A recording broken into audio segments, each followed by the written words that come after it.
Look at this face. This is my ID. Quincy, don't hurt him.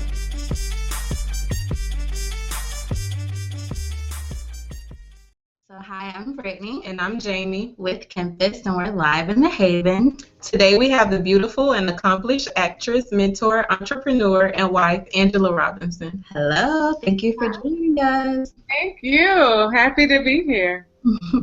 Okay, so we're going to start off with a quick game. We're going to play quick fire. So here we go. What's the best advice you've ever given? The best advice I've ever given, probably to stay in the race. Whatever it is that you feel that's nudging you and your spirit to do with your life, to not give up, to stay in the race. I try to give that advice to everybody. And when was your last vacation? I need one. Oh, it's been a minute. My last vacation was Florida Palm Coast. I rented a beach house there with some girlfriends, and my family came that weekend, and it was a great week. It was last year. And what was the best part about being a rattler? Ooh, everything. Oh, goodness. Well, the best part, I would say, both my parents were rattlers. And so to sort of see the look in their eyes when they found out I was gonna, well, I didn't really have a choice. My dad said I didn't have a choice. But when they found out that I wasn't gonna rebel and I was gonna go to FAMU, and just seeing how proud they were, and to be able to carry on that legacy in my family, that was a huge part. Being Miss FAMU was a huge part. I grew in my faith a lot. I found a great church in Tallahassee, and that completely changed my life and my faith. So college all around was just the best. I will say 5 years instead of 4, because I didn't know what I wanted to be. But the best 5 years. Awesome. Yeah. Okay, what's the best advice you've ever received?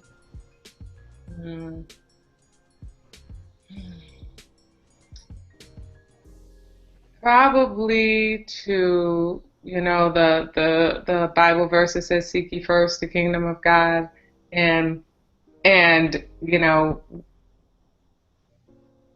I don't know, it's just a verse, but I think when someone said to me, do that with everything in your life, before you marry somebody, before you make a huge decision, before you take a job, everything in your life, seek ye first. So I think that was the best decision. Amen. What's your favorite holiday? Well, I would have to be Christmas. I love Christmas. Me too. My mom and I spoil each other at Christmas still. So, yeah, Christmas. And my husband spoils me at Christmas. So what's the best gift you've ever received? Wow, you guys are good. The best gift. I've received some really great gifts. But I think when I was first dating my husband, he gave me a promise ring. And we've been married 19 years, so we've been knowing each other. This happened, what I'm talking to you about happened probably 21 years ago. And I still got it. The best gift, because it started out our life together. Oh, that's so sweet.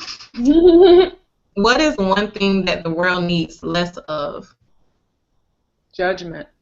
You just don't know how blind you are to the beauty in other people, because you're blinded by what you think is right or what you think is wrong. And if we could just love everybody and free ourselves from judgment, I think that would be so awesome.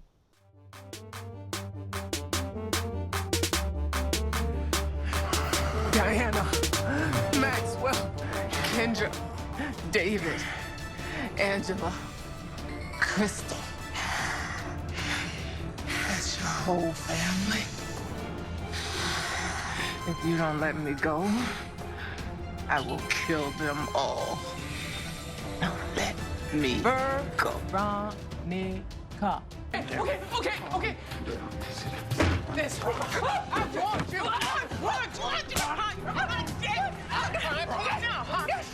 That's just Mrs. Harris. That is my name. That boy now. I told you to get away from my damn husband. I'm sleeping. Let me go. You know I can be crazy. And I work really hard to keep crazy at bay. Don't hurt him. Don't hurt him. Say what? Quincy, don't hurt him. This dude, whoever this is done. He's my son. What? No, just rough him up a little bit like you did Jim Pryor. If you could co-star in a production with any actor or actress that are alive, who would it be and why? If I could co-star in a production with any actor or actress that are alive, that's hard. Felicia Rashad. I mean, I want to say Cicely Tyson because I definitely I would love to just be in a room with her. I would be so intimidated to work with her. But Felicia Rashad is someone that I've admired for a long time. So I would love to share the stage with her. What would be the current advice you would have given the 17-year-old Angela?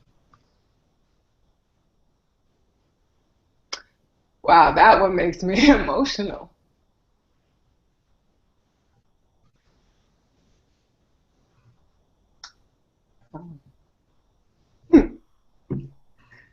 That was a good one. I probably would tell the 17-year-old Angela to trust what's inside her, to trust what she's feeling that God is leading her to do, and not trust all the voices that say don't do it. When it's alive and burning in you, that's all the confirmation you ever need, and all the naysayers don't get to speak into that. Everybody expects my blank for Thanksgiving dinner. My mom to cook. I'm not the best cook.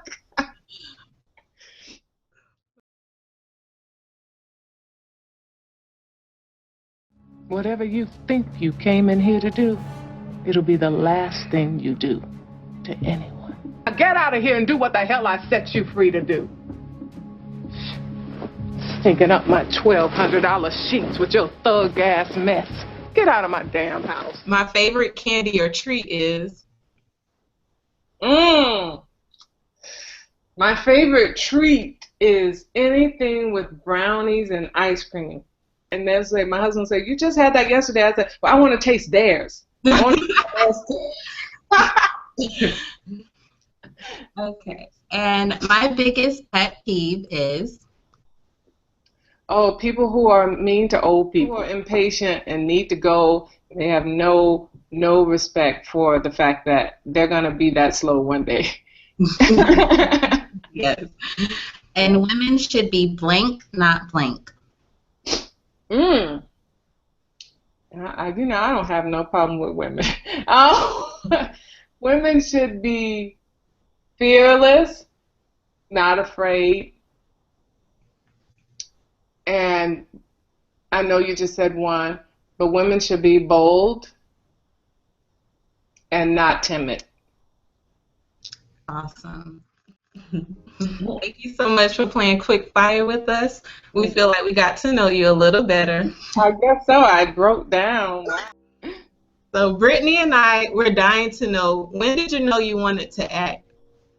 When I was 10, my mother was a English teacher, but she was over the drama department at her school. So I would sit in on the rehearsals and of her productions. And she was also over the drama ministry at church. So I would sit in on, I had to learn all my speeches and the rehearsals. And I knew then that I wanted to be an actor. I just did not know then that it was something people did for a living. I just thought it was something I wanted to do on the side. I didn't learn until way later that it was something that I could do as a profession. So you're from Jacksonville. What's the biggest hurdle that you had to cross growing up in Jacksonville? You know, growing up in Jacksonville was great. It's just that because it was so great, people don't like to leave, and they don't like for you to leave. Time for me to, spread my wings, and I was, considering moving to New York and everything. I just had very few people to say, yes, do that. That's great. I was always like, you leaving home? So that part was hard, and I think it's just because people love you real hard at home, and they just want you to be around. So I get it. I'm not mad about it. I just love my family there, and I love the upbringing that I had there. So Duval will always be home to me. You've worked in a number of amazing Broadway shows, including Dreamgirls, The Color Purple with rock soul sensation Fantasia, and The Wizard of Oz with the phenomenal Eartha Kitt. What do Broadway roles offer that television roles cannot? Two things. Instant, you know in that moment if you nailed it or not. You don't have to wait months for it to come out on TV to see what the audience thinks when they see it. You know in that moment if it worked.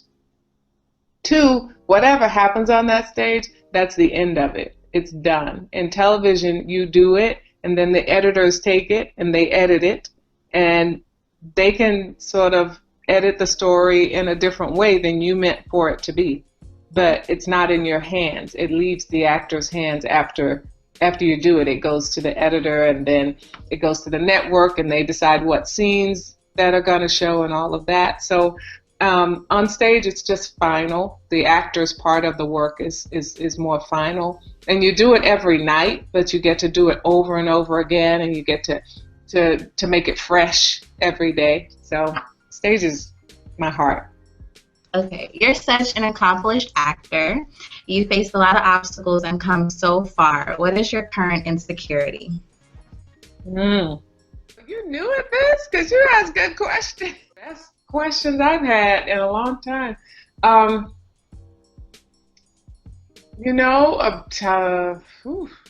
It's not really an insecurity. The one thing about getting older before you have any type of success is you don't care about a whole lot of things you cared about before. So I'm not, things that would have bothered me 10 years ago don't really bother me now. But being in this type of, on this type of show that I love, and playing this type of character that I love, I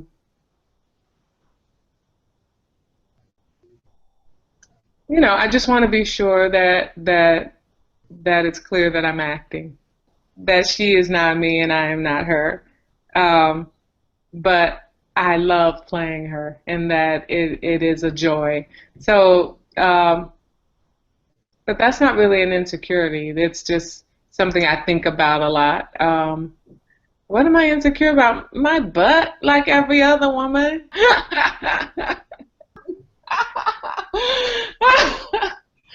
Stuff like that, but not. I mean, I have them. I just got to figure out what it is. I always think I'm gonna get fired. They're gonna kill her off. She's gonna be in the ditch next week. Watch. But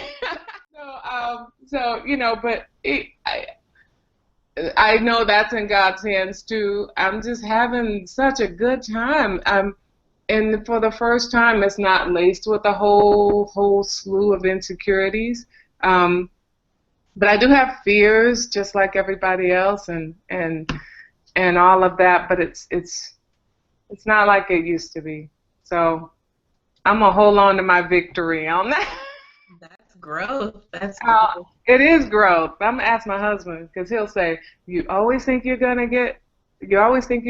character's gonna get killed, and you're always worried about your butt, and you always want people to get you, and who you really are. So I guess that's it. Doing something that's never been done before because you are doing what? You're creating it. And that's a big deal. So whenever you create something, take a lot of pride in that and enjoy that because that's huge that you created that all by yourself. And share it with people. So if you write a song, if you draw a picture, if you do an art project in your classroom, really enjoy that. Guess why? Because no one could have done that but you. No one could have done it. You did it. Something in you made you draw that. So really, really know that being a creator and creating art is a major, major thing to be able to do. So give yourselves a hand.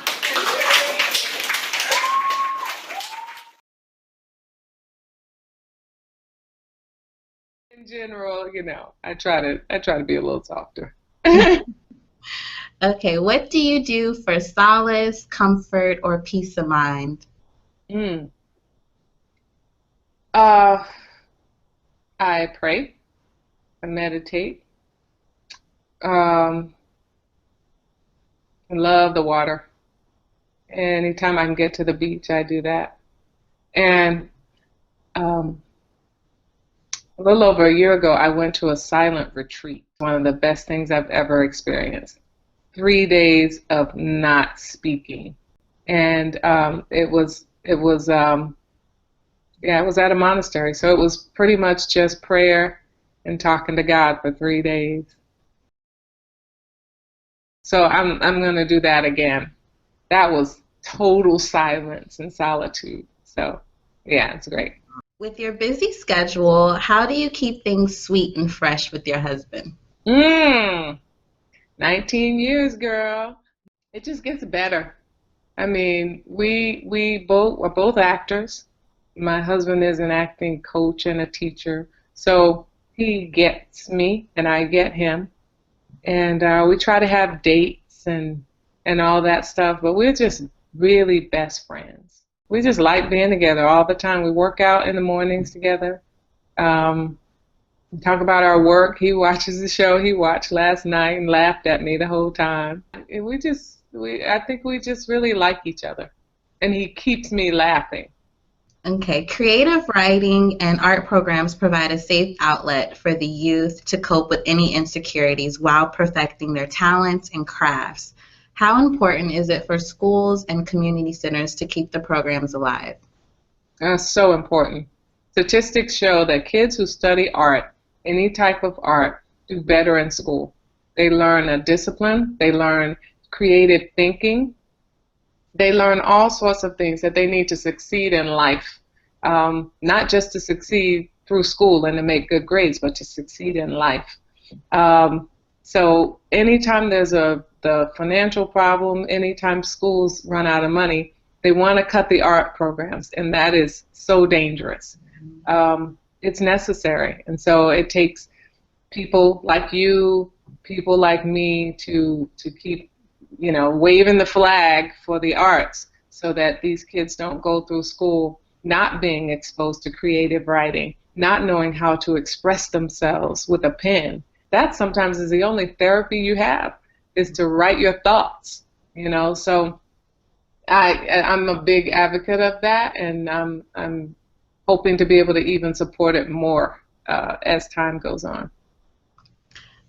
What is your perspective on musical artists and other celebrities acting?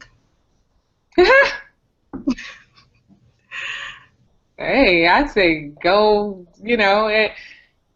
it's with reality TV and all of that happening, opportunities are there. And so if opportunities are there, I say go for it. I studied acting and I take it very seriously. And I think that a lot of people who do it, once they do it, they get an appreciation and love for it. And so I think that's great. It's like seeing people do something you love. You're happy for them. It's not, I have no hate about it. When I did The Color Purple with Fantasia, she hadn't done theater show before, and she was fantastic. I mean, she was amazing in that show. She got great reviews and everything, and she took it really seriously. She worked really hard. When you do that, you're just like, hey, wow. You're just happy that somebody else is getting to do something you love so much and getting the same experience that you have. You had the opportunity of traveling with USO and the DoD entertaining the troops. What did you get out of that experience? I saw the world for free. I tell you, there's nothing that can change your mind or make you a little bit more open than traveling. If you have never gone anywhere, it's just hard to see that there's a whole world out there and a whole lot of people who, think differently, worship differently, all of that. So it was amazing. I went all over the world: Greece, Italy, Egypt, Israel, Honduras, Costa Rica, Australia, Iran. I just got to see the world, and how, in the end, wow, we're all God's children, and we live completely differently, but we're all God's children. More than ever, people, mainly youth, are trying their hardest to be like someone else, whether it's a friend or celebrity. What is the significance of individuality? That's the only way you can have true success and you can leave a true legacy. I remember when I was coming up years and years ago, I really wanted to be a recording artist. And I was trying my best to sound like Whitney Houston. I never did. I never sounded like her, but I was trying because I really loved her. And I had a producer tell me once, I don't know what you sound like. I don't know what your voice sounds like. You're so busy trying to sound like all these people. I don't know, because I was still am a Nancy Wilson fan. And so I was doing all this stuff, but I never found my own voice. And still to this day, singing, I'm not sure that I've found my own voice because I just loved those people so much. But when it comes down to it, we remember Michael Jackson, we remember Elvis Presley, we remember Whitney Houston. They were all individuals. They of course, were influenced by other artists prior to them, but they were their own people. They were their own artists. Beethoven, we can talk about paintings, Michelangelo. These were artists that were only influenced by the creative spirit within them. And that's what creativity is. Creativity is connecting with God and allowing Him to use you to create. And when you're not doing that, if you're copying, you're really not creating. So you're doing yourself a disservice as an artist. You and your husband, Scott, founded the White Robin Group, which is a consulting firm dedicated to assisting aspiring actors and artists. Think back to the moment when it was still a discussion and vision. What provoked you and your husband into putting this vision into action and starting the organization? Mm-hmm. Well, my husband was a coach for a long time before we started the organization. People would call him to get acting coachings for auditions and things like that. And so we knew we wanted to expand that. We didn't know if it was going to be like a school, an acting school or something like that. And when we were talking about it, I recalled that when I wanted to be an actor, how I felt alone, how I felt unsupported.